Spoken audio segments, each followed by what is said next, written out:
పశ్చిమాసియాలో ఇరాన్ యుద్ధం మండిపోతుంది. అమెరికా ఇజ్రాయెల్ దాడులతో ఇరాన్ రిఫైనరీలు, ఆయిల్ స్టోరేజ్ డిపోలు ధ్వంసమవుతున్నాయి. హర్ముజ్ జలసంధి దాదాపు మూతపడింది. ప్రపంచంలో 20% చమురు సరఫరా ఈ మార్గం ద్వారానే జరుగుతుంది.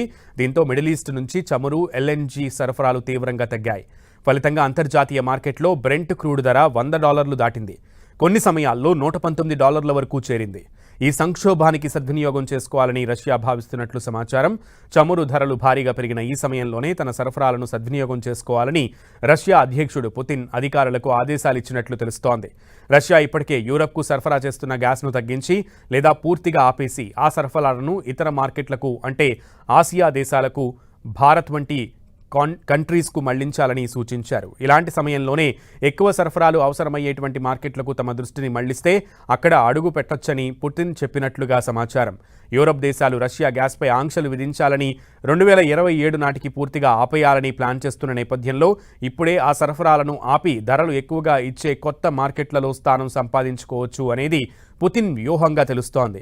రష్యా ఆయిల్ ధరలు కూడా గణనీయంగా పెరిగాయి. గతంలో $40కి పడిపోయిన ధర ఇప్పుడు $60లకు పైగా ఉంది. కొన్ని మార్కెట్లలో బ్రెంట్ కంటే కూడా ప్రీమియంతో అమ్ముడవుతోంది. ఇరాన్ యుద్ధం వల్ల మిడిల్ ఈస్ట్ ఎల్ఎన్జీ ఉత్పత్తి పునరుద్ధరణకు నెలల తరబడి సమయం పడుతుందని పుతిన్ చెప్పారు. దీంతో రష్యా ఎనర్జీ ఎగుమతుల నుంచి భారీ ఆదాయం వస్తుంది.